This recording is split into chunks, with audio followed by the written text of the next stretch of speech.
Carrément bien, une émission, un vrai tremplin. Bonjour à tous. Bonjour. Bienvenue sur le plateau de l'émission Carrément bien, votre émission de carême qui a lieu chaque samedi à 20 h et cela jusqu'à Pâques. Alors comme vous avez pu le voir aujourd'hui, nous accueillons Catherine sur le plateau. Et oui, notre chère Emeline, en vue de la naissance à venir, doit se reposer. Mais c'est une grande joie pour moi d'être avec vous pour ce superbe parcours de carême. Et à ce sujet, n'hésitez pas à vous abonner pour recevoir toutes nos prochaines vidéos. Alors le programme du jour. Un enseignement avec sœur Claire-Élie sur la miséricorde de Dieu, un sketch avec notre cher Charlie. Tout à fait, en troisième partie, nous aurons un témoignage bouleversant. Tim Guénard va intervenir, lui qui était un enfant abandonné, battu par son père alcoolique. Il nous raconte comment il a réussi à pardonner, vraiment ne ratez pas ce témoignage. Et en dernière partie, nous aurons bien sûr un très beau temps de louange. Voilà pour le programme du jour. Alors Catherine, le thème aujourd'hui, pourquoi la miséricorde de Dieu ? Alors dans l'évangile, nous lisons aujourd'hui que Jésus n'est pas venu pour juger le monde mais pour le sauver. Et oui, il est notre sauveur, d'où le thème de la miséricorde de Dieu. Oui, et nous allons accueillir sur le plateau maintenant sœur Claire-Élie. C'est une religieuse consacrée de la communauté du Verbe de vie. Elle est embrasée par le feu de l'Esprit Saint, elle aime enseigner la parole de Dieu. Sœur Claire-Élie, nous vous écoutons. Bonjour à chacun, je suis très heureuse de prendre ce temps avec vous pour qu'ensemble nous puissions continuer de vivre un carême carrément bien. Le thème d'aujourd'hui, c'est la miséricorde infinie de Dieu. La miséricorde, c'est cet amour de Dieu qui se penche sur la misère des hommes. Cet amour de Dieu qui est bouleversé jusque dans ses entrailles par ces hommes, ces enfants, ces bien-aimés qui s'éloignent de lui et qui tombent dans le péché. La miséricorde de Dieu, c'est cet amour de Dieu qui va jusqu'à nous pardonner tous nos péchés. Et c'est ce que nous entendons dans l'évangile de ce 4e dimanche de carême, dans l'évangile de Jean au chapitre 3, verset 17. Dieu a envoyé son Fils dans le monde, non pas pour juger le monde, mais pour que par lui, le monde soit sauvé. Nous avons été créés par Dieu et pour Dieu, pour vivre dans son amour pour toujours. Et saint Ignace nous le rappelle dans Principes et fondements de ses exercices spirituels. Il nous dit ceci: l'homme est créé pour louer, respecter et servir Dieu notre Seigneur, et par là sauver son âme. Le projet de Dieu pour l'homme est magnifique, mais on en fait tous l'expérience. Combien de fois nous nous éloignons de Dieu, nous nous détournons de lui et nous nous détournons de cette source de vie, de cette source d'amour qu'il est lui-même. Et c'est ça que nous appelons le péché. Le péché, c'est tout ce qui me détourne de l'amour de Dieu. Ce mot péché, qu'on a traduit péché, littéralement en hébreu, ça veut dire manquer la cible. Comme quand on tire à l'arc et la flèche, manque la cible. Nous avons été créés par Dieu, pour lui, et notre vie, tout ce que nous sommes, tout notre être, devrait être orienté vers lui. Mais le péché, nous détourne de lui et on vise à côté. Alors, est-ce qu'on va en rester là? Non. Le carême, c'est un chemin de conversion. Et cette conversion que nous sommes invités, chacun et chacune, à vivre pendant ce temps de carême, c'est pour répondre finalement à cet appel que Dieu nous adressait le premier jour du carême, le mercredi des cendres, par la bouche du prophète Joël. Joël au chapitre 2, versets 12 et 13. « Revenez à moi de tout votre cœur. Revenez au Seigneur votre Dieu, car il est tendre et miséricordieux, lent à la colère et plein d'amour, renonçant au châtiment. » La conversion, c'est ça, c'est réorienter tout mon être, toute ma volonté, toutes mes pensées, tout ce que je suis, le réorienter vers Dieu. Connaissons bien la parabole du Fils prodigue. ce fils cadet qui demande à son père sa part d'héritage et qui quitte la maison du père et qui s'en va et qui dilapide tous ses biens en menant une vie de désordre. Et lorsque ce fils a touché le fond, qu'est-ce qu'il fait? Eh bien, il rentre en lui-même. Et là, il se souvient de la maison de son père, où il avait tout ce qu'il lui fallait. Et il se dit, je me lèverai et j'irai vers mon père, et je lui dirai, Père, j'ai péché contre le ciel et contre toi. Voilà ce que nous avons tous à vivre pendant ce temps de carême. Prendre le temps de rentrer en nous-mêmes pour accueillir cette lumière que Dieu veut faire sur ma vie, pour qu'il puisse lui-même venir éclairer la vérité de ma vie. Où est-ce que j'en suis aujourd'hui? Et prendre cette décision, moi aussi, de me lever et de retourner chez mon Père, de retourner chez Papa, et de lui dire, bien mon Père, j'ai péché contre le ciel et contre toi. Et le Fils continue en disant, je ne suis plus digne d'être appelé ton Fils. Je ne suis plus digne d'être appelé ton Fils. Je crois que là, cette parole nous rappelle un des grands pièges dans lequel l'ennemi de nos âmes, le démon, veut nous enfermer. Il veut nous faire croire effectivement que nous ne sommes plus dignes d'être appelés fils, filles de Dieu. Il veut nous faire croire que c'est trop tard, que le péché nous a entraînés trop loin, que tout est perdu. Alors on se laisse enfermer dans la culpabilité et on prend un chemin de mort. Alors c'est vrai que nous ne sommes pas dignes, et nous ne le serons jamais. Et c'est vrai que de nous-mêmes, on ne peut rien mériter. Mais ce n'est pas là la question. Cette vérité de foi à laquelle nous devons nous attacher, c'est que Dieu, il nous le dit, il nous le redit dans sa parole. Dieu est ce Père de miséricorde, ce Père dont les entrailles sont bouleversées lorsqu'il voit que son enfant, eh bien, s'est éloigné de lui. Dieu nous aime comme ce Père de la parabole qui guette le retour de son Fils. Le texte nous dit, comme il était encore loin, c'est l'évangile de Luc au chapitre 15, son Père l'aperçut et fut saisi de compassion. Il courut se jeter à son cou et le couvrit de baisers. Son Père l'a aperçu alors qu'il était encore loin. Et pour moi, c'est vraiment ce signe que s'il l'a aperçu alors qu'il était encore loin, eh bien c'est que ce Père, mais il passait son temps à regarder par la fenêtre. Est-ce que mon fils, est-ce que c'est aujourd'hui qu'il va revenir? Pour nous, c'est vraiment le signe que Dieu nous attend toujours. Dieu t'attend, Dieu t'espère, Dieu n'a qu'une hâte, c'est que tu reviennes et qu'il puisse se jeter à ton cou, qu'il puisse te couvrir de baisers, te revêtir de ses vêtements, te mettre cet anneau au doigt, te mettre des sandales aux pieds, te redonner ta dignité de fils et de fille de Dieu. Et c'est exactement ce que nous vivons lorsque nous allons nous confesser, lorsque nous faisons ce pas d'aller trouver un prêtre pour demander le pardon de Dieu.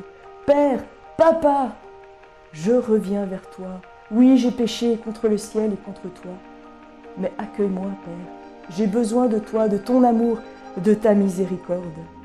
Le péché nous enchaîne. Le péché nous détruit. Nous avons besoin d'en être libérés. Mais de nous-mêmes, on n'y arrive pas. De nous-mêmes, on est toujours avec cette chaîne autour du cou. Et plus on essaye de s'en sortir, plus on essaye de se libérer par nous-mêmes, plus cette chaîne nous enserre. Le grand cadeau que le Seigneur nous fait à travers son Église, c'est de nous donner le sacrement de la libération, le sacrement de la réconciliation où à travers le prêtre, je peux recevoir le pardon de tous mes péchés et être libéré de cette chaîne de mon péché. Et Dieu nous dit dans sa parole, et j'aime beaucoup ce verset, il nous le dit à plusieurs reprises, ces péchés qui ont été confessés, pardonnés, tes péchés, je les jette loin derrière toi. On n'en parle plus. C'est terminé. Tu es pardonné. Tu as retrouvé cette image cette dignité de l'enfant de Dieu que le péché était venu abîmer en toi. Dieu est ce Père dont les bras sont toujours ouverts pour nous accueillir. Et ces bras ouverts du Père, eh bien, nous rappellent Jésus sur la croix qui a les bras grands ouverts pour nous accueillir, pour nous faire miséricorde. Dieu nous a aimés jusque-là. Dieu a envoyé son Fils dans le monde, non pas pour juger le monde, mais pour que par lui, le monde soit sauvé. Ce Père de miséricorde, qui attend le retour de son enfant, nous rappelle ce cri de Jésus sur la croix. J'ai soif de toi, j'ai soif de ton amour, j'ai soif que tu reviennes vers moi. En ce carême, nous pouvons faire la joie de Dieu. Nous pouvons étancher la soif de Jésus en prenant la décision aujourd'hui, maintenant, de revenir vers lui, d'accueillir cette miséricorde de Dieu qui nous lave de tous nos péchés. Je propose que nous puissions prendre un court instant pour nous remettre dans cet amour immense du Père pour chacun de nous. Père, je désire reconnaître ton amour de Père dans ma vie. Je désire vraiment me reconnaître ton enfant bien-aimé. Tu me donnes cette dignité si grande que je peux t'appeler, toi, mon Dieu, mon Seigneur, je peux t'appeler Père, Papa. Je peux venir et me blottir tout contre ton cœur. Tu m'aimes, tu n'as jamais cessé de m'aimer. Même lorsque j'ai pris des chemins qui m'ont éloigné de toi, jamais tu n'as cessé de penser à moi avec amour. Seigneur, je ne veux plus laisser le péché enchaîner mon cœur. Je veux me lever et comme le Fils prodigue dire, je me lèverai et j'irai vers mon Père. Merci ma sœur. Et oui, l'amour de Dieu pour nous est sans limite. C'est pourquoi nous vous proposons le défi de la semaine, ce sera de se rapprocher de Dieu en l'appelant Abba, Père, Papa. Et oui, n'oublions pas, nous sommes ses enfants. Mais pour l'heure, nous allons retrouver Charlie qui, après ses nombreuses erreurs, doit faire un choix. Charlie, courage, on est avec toi. Aujourd'hui, c'est encore et toujours carême, oui. Et ça fait toujours plaisir de vous voir. Et j'ai décidé, moi, Charlie Hypocrite, j'ai décidé d'aller me confesser. Oui. Vous avez bien entendu. La confession? Pour moi? C'est facile.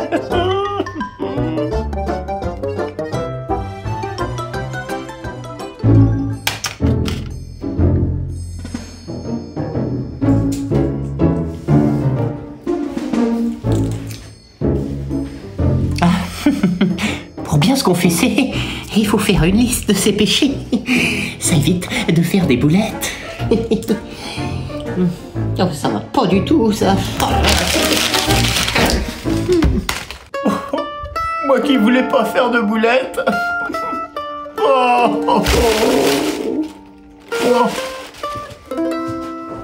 Oui, Robert, oui, ça va, oui, mais tu crois que je suis obligé d'aller me confesser, hein? Si je demande pardon, hein, juste comme ça, vers le ciel. Oh, pardon, Seigneur, je regrette. Je regrette vraiment. Ça suffit peut-être, non? Tu crois pas? C'est déjà un bon début, mais tu sais, Jésus a donné cette grâce aux prêtres de pouvoir pardonner. Il leur a dit, à qui vous remettrez les péchés, ils leur seront remis. Tu peux faire confiance à Jésus, ne te décourage pas, invoque l'Esprit Saint. Oui, c'est sûr, mais il va me juger. Condamné avec circonstances aggravantes. Mais non, Charlie, rassure-toi, Jésus n'est pas venu pour te juger, mais pour te sauver. Et les prêtres, ils sont là par amour pour toi, donc ne t'inquiète pas. Oui, alors je m'inquiète pas, hein. D'accord, bon, merci Robert, hein. À la prochaine. Et comme l'a dit Robert, il faut que j'invoque l'Esprit Saint pour que j'y vois clair. Alors, Esprit Saint, je t'en prie, viens m'aider s'il te plaît. Ah, et oui, tout à fait. Alors, et voilà, c'est fini, c'est fini. Non, c'est personnel.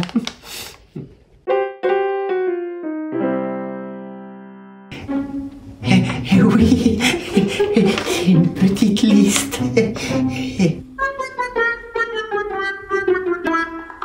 Alors, je demande pardon parce que j'ai eu un petit peu d'énervement. Un petit peu. Et puis, je supporte plus Robert. Voilà, je supporte plus personne. Oui, donc c'était plutôt de la colère. De la colère, oh non, pas quand même, on peut pas dire ça. Charlie? Oui, vous avez raison, mon père, c'était de la colère, oui. Oh, je regrette. Donc c'était la seule dispute avec Robert?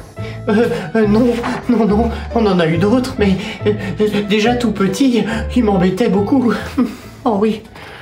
Charlie, attends-moi! Je vais te doubler! Bonjour, Robert! Aïe!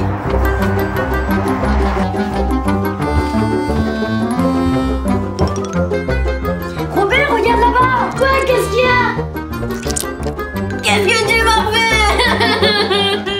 Mais j'espère que vous êtes quand même restés amis? Bah oui, avec Robert, c'est mon meilleur ami, et ça finit toujours bien avec lui.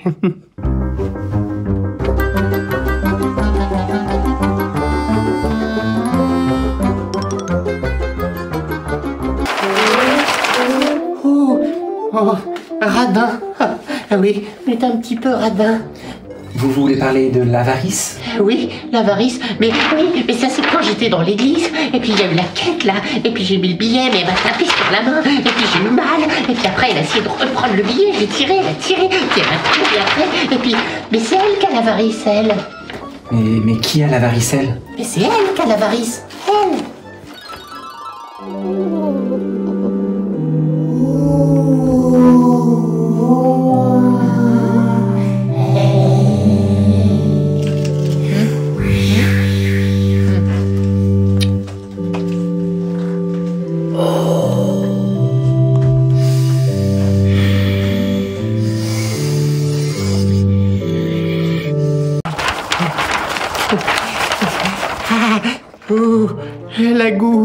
La gourmandise? Oui, enfin non, pas vraiment. On peut pas dire ça. C'était juste un petit écart. Je veux dire un petit éclair. Voilà. Oui, petit éclair.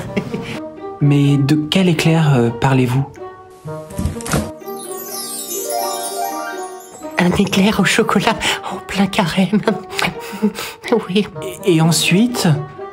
Et en plus, c'était le goûter de mon petit-neveu. Et qu'est-ce que vous avez fait pour réparer cela? Eh bien, j'ai dit que c'était pas moi.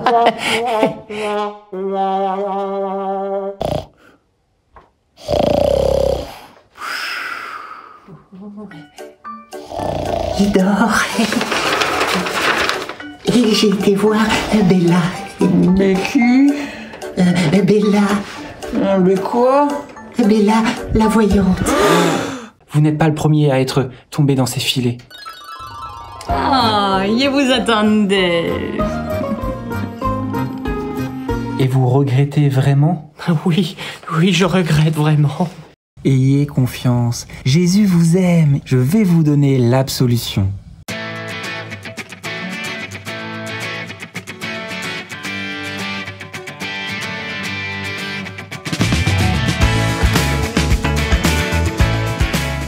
Bah Charlie, qu'est-ce qui t'est arrivé? Hé Robert, je me suis confessé. Oh là là, ça fait du bien. Qu'est-ce que je me sens bien. Oh, c'est formidable. Et j'ai même réussi à prier pour Bella pour que le Seigneur lui ouvre les yeux.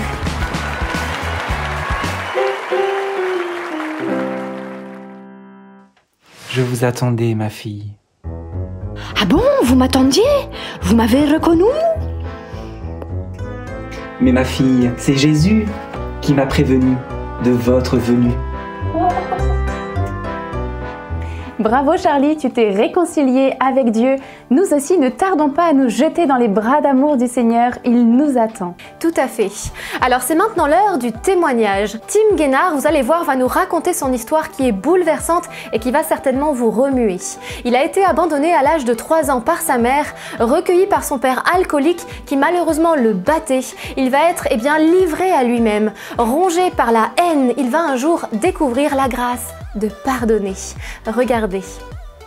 Bonjour à chacun. Mon enfance, c'était une enfance originale puisque c'est une enfance qui était liée à la violence. J'avais un papa alcoolique et qui savait pas ce qu'il faisait quand il buvait. C'est comme si j'avais 2 papas différents, l'homme qui buvait et l'homme qui buvait pas. Et mes parents étaient séparés, ma mère m'avait abandonné, mon père m'a récupéré et il vivait avec une autre femme qui était une très bonne maman pour ses enfants mais qui n'avait pas la fibre pour un dernier poussin. Et sous les coups, j'ai fini à l'hôpital grâce à ça, où je suis resté plusieurs années à l'hôpital bêtement et pour apprendre à remarcher, des tas de choses. J'étais fracassé de partout. Voilà. La suite, c'est comme tous les enfants malheureusement abandonnés, on subit notre histoire. On passe dans les mains de la justice. On découvre des gens qui s'occupent de nous, mais il ne faut pas qu'ils s'attachent à nous. On leur dit qu'il ne faut pas faire de proximité avec des enfants comme nous. Et malheureusement, tous les enfants de la Terre, on a besoin tous du même carburant. C'est l'amour. Alors quand on est privé d'amour parce que les adultes veulent tout contrôler, c'est-à-dire les assistantes sociales, il ne faut pas qu'elles s'attachent, les éducateurs, pareil, les nourrices, s'il y a trop de proximité, on te change.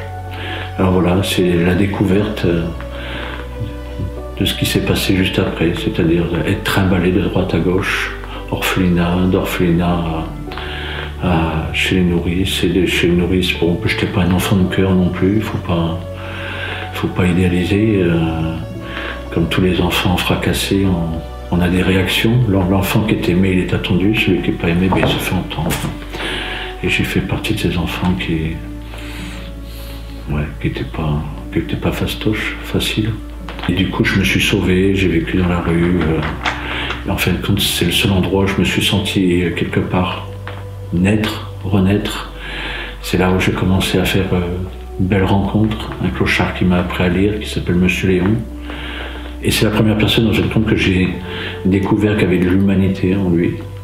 Tous les autres êtres humains, ils me prêtaient à la méfiance, comme on dit. C'est-à-dire je ne pouvais pas faire confiance aux êtres humains. Les seuls que j'aimais, c'était les animaux, parce que les animaux, on peut leur faire des câlins, on peut leur dire des secrets. Le Big Boss m'a envoyé un jour un garçon sur mon chemin, et dans mon apprentissage. Et on a travaillé dans le bâtiment, et ce garçon était différent de nous. On était tous des incroyants, on était tous dans une région communiste. Et on était tous des non-croyants. Alors moi j'étais un athée, je ne connaissais pas Dieu, j'y croyais pas, je trouvais que les gens étaient complètement pétés, qu'ils parlaient d'un truc virtuel. Puis intérieurement je me disais, s'il est venu pour les pauvres, il doit être souvent en vacances, c'est ce que je me disais. Du coup j'avais du mal à croire, c'était une fable. Et puis là, ce garçon, il faisait du bénévolat, en fin de compte, à l'Arche de Jean Vanier. Et c'est là où j'ai découvert un monde qui, en fin de compte, transpirait Jésus. Le monde de mes frères et sœurs handicapés. Je me rappelais toujours de Jacqueline me demandant mon prénom et je ne savais pas quoi répondre, tellement j'étais bouleversé par sa souffrance. Et du coup, je n'osais pas la regarder. Et puis, 3 fois, elle m'a demandé mon prénom. Puis Jean-Marie est arrivé, il a dit c'est mon ami, il m'a présenté. Puis un autre garçon est arrivé, il s'appelait Philips, comme la télévision. Et puis, il m'a demandé mon prénom. Je lui ai dit mon prénom, il m'a mis la main sur le cœur, puis il m'a dit t'es gentil, toi.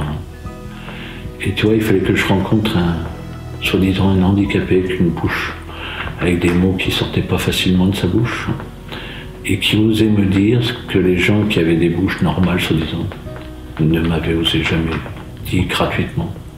Puis il m'a invité à table, et puis à la fin du repas, il m'a mis la tête sur l'épaule, puis il m'a dit « Tu viens voir Jésus avec moi ?» Et moi je pensais qu'on allait voir un Portugais, c'est pour ça que j'ai dit oui. Ouais, moi j'avais un copain qui était maçon portugais, qui s'appelait Jésus, du coup je pensais qu'on allait voir un Portos. Et c'est pour ça que j'ai dit oui. Et c'est comme ça que je suis rentré voir le fameux Jésus qui était sur une croix, un chef de bande aussi, et qui avait été largué par sa bande. Et en fin de compte, ben, j'ai rien compris à ce qui se passait. Mais ce qui était beau, c'est que celui qui m'a fait mon catéchèse, eh ben, c'était ces personnes soi-disant handicapées. Et ils ont touché mon cœur parce que eux, ils n'avaient pas une prière lointaine, ils parlaient avec Jésus. Et en fin de compte, mon doliprane d'amour, ben, ça a été mes frères et sœurs de l'Arche. Et c'est grâce à ça, en fin de compte, que j'ai découvert, en fin de compte, que Jésus, c'était pas n'importe qui. C'était... En fin de compte, il a toujours été là dans mon cœur. Je sais pas. Et je fais partie, encore aujourd'hui, des gens tordus qui ont été aimés quand même par Jésus. Pour rencontrer Dieu, il fallait d'abord que je le voie sur terre, vivant. Un Dieu dans le ciel, un Dieu intelligent, moi j'aurais jamais adhéré. J'avais besoin de voir l'amour sur la terre pour arriver à rejoindre le ciel. Et bien merci à mes frères et sœurs et à ce bon prêtre qui était sur mon chemin, qui me proposait le pardon de Jésus quand je savais même pas que j'en avais besoin. Au début, je regardais seulement ce que disait le prêtre et j'écoutais ce qu'il disait, c'était comme une belle musique. Mais je disais rien ni au prêtre, ni à Jésus. Et c'est seulement 1 an plus tard, à chaque fois que ce prêtre me proposait le pardon de Jésus, comme si c'était une première fois à chaque fois, que je suis tombé en amour avec Jésus, en vrai. Je suis tombé en amour avec lui. C'est tout. C'était toutes ces belles rencontres, en fin de compte. Et ce qui a changé, c'est tu passes de la violence. Moi, j'ai vécu la violence et après, j'ai moi-même été artisan de violence. Parce que pour arriver à rester vivant, ben, il a fallu que je crée mon monde. Et mon monde, c'était un monde de rancune, de colère. C'était un monde où il y avait tous les défauts. Je pense pas qu'il y a un défaut que j'ai oublié. Je les ai tous assumés, tous vécus. On ne peut pas être plus tordu, je pense. Et c'est comme les pieds de vigne. Un pied de vigne, si on devait le déraciner parce qu'il était tordu, ben, il n'y aurait plus de pinard, plus de champagne. Et nous, les gens tordus, ben, heureusement qu'on rencontre un jour le Dieu vivant. Et ça, le jour où on le rencontre, on ne peut plus être pareil. C'est fini. C'est fini. C'est pas... On ne peut plus être pareil. C'est plus... Ça donne un sens à la vie. Avant, tu cours, tu te bats, tu veux tout gagner, tu veux toujours tout dominer, tu veux plus te faire avoir, comme on dit. Et en fin de compte, c'est très fatigant. C'est très fatigant. Ça t'enlève le sens de la vie, ça te met des amertumes. Et en fin de compte, rencontrer Dieu, ben, ça a commencé à découvrir des saveurs. Alors, c'est pas du nickel, hein, il y a des conversions où les gens sont tout blancs. Moi, encore aujourd'hui, je suis toujours pas blanc. Je suis blanc cassé. Peut-être que je serai jamais blanc. Mais je suis content d'être blanc cassé. Ça change de tout noir. J'étais sombre. En fin de compte, qu'est-ce qui fait que tu survis à l'enfer? Ben, c'est les caresses du Big Boss. Et comment tu les reconnais? Ben, c'est qu'un jour, tu fais une relecture sans faire exprès. Et tu te rends compte que Dieu était sur ton chemin sans que tu lui aies demandé. Que tu l'ignorais, tu ne le connaissais pas, mais que lui te connaissait. Et des gens qui ont su me pardonner en sachant qui j'étais, des choses que moi-même j'étais incapable de me pardonner. Ils me regardaient plus joliment que je me regardais.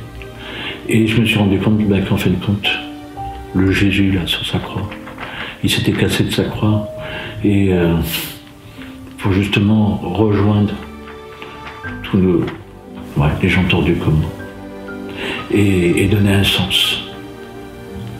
Merci Jésus pour tout ce que tu as traversé et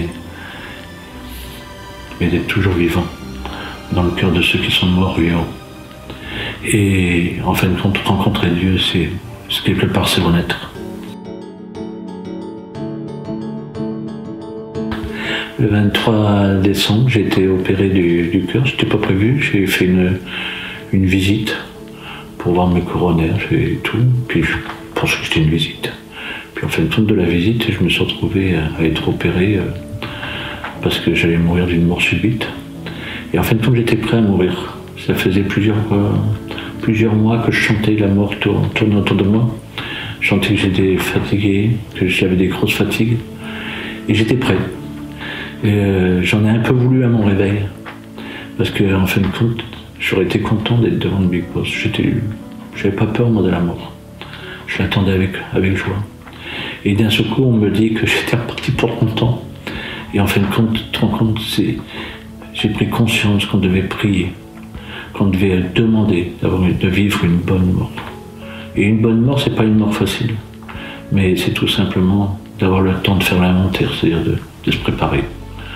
Et pas se préparer pour les autres, mais se préparer pour le Big Boss. Merci Jésus d'être pété d'amour pour nous tous. Et ouais, j'aimerais être contaminé de son amour. Voilà. Et pardon d'être un pécheur, un grand pécheur. Voilà. C'est le mot de la fin. Merci Tim pour ton très beau témoignage qui nous a tous rejoints. Oui, nous avons tous besoin d'apprendre à pardonner pleinement. Et maintenant, comme d'habitude, nous accueillons Bénédicte pour la dernière partie de l'émission. Laissons maintenant place à la louange et aujourd'hui nous accueillons Pauline Bétuel, auteure-compositeur qui va nous chanter un très beau chant sur la miséricorde du Père. À toi Pauline! Bonjour à tous! On va vivre un temps de louange avec le chant Abba Père du collectif Cieux Ouverts. Alors je vous invite à vous installer confortablement, à prendre les paroles du chant si vous le souhaitez, et à laisser entrer le Saint-Esprit. Oui Saint-Esprit, tu es cette voix qui crie en nous, Abba, Papa. Je t'appartiens, je suis à toi. Donne-nous de sentir ton amour ce matin, donne-nous de goûter à ta miséricorde.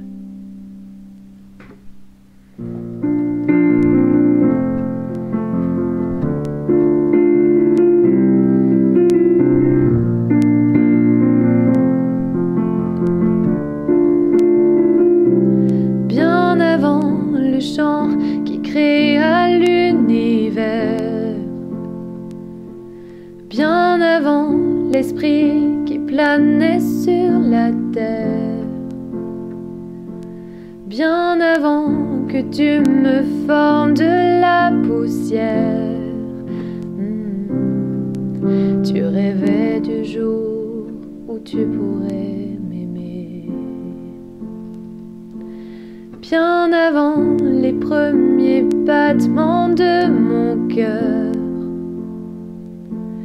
bien avant que je m'éveille à ta douceur, bien avant mes doutes, mes joies et mes douleurs. Oh, tu rêvais du jour où je pourrais t'aimer.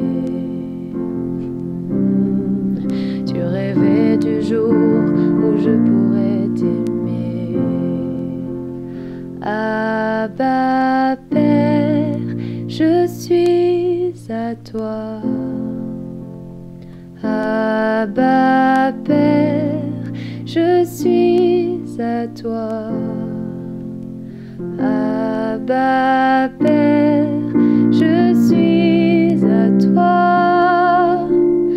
Abba Père, je suis à toi.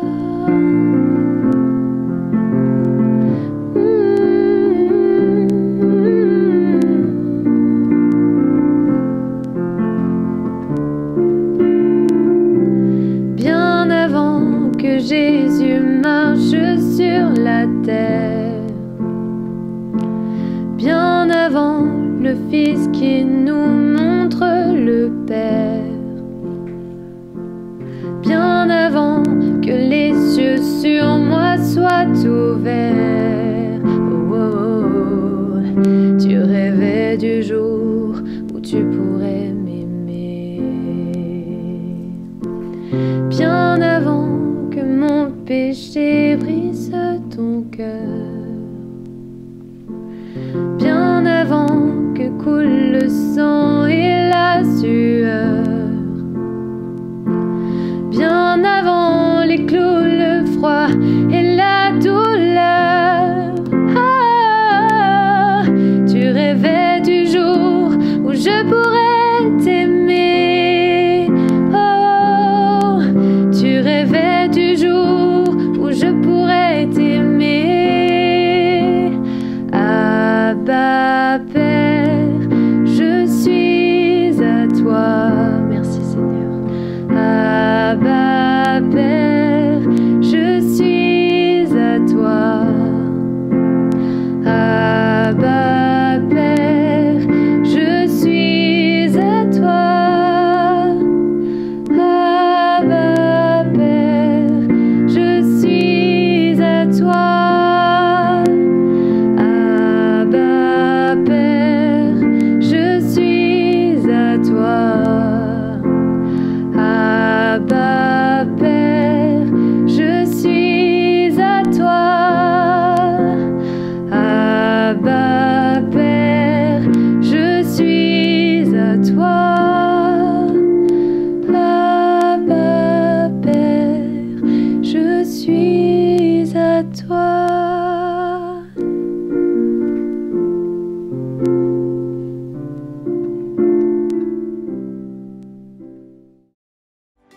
Merci beaucoup Pauline pour ce très beau moment de louange que tu nous as permis de vivre.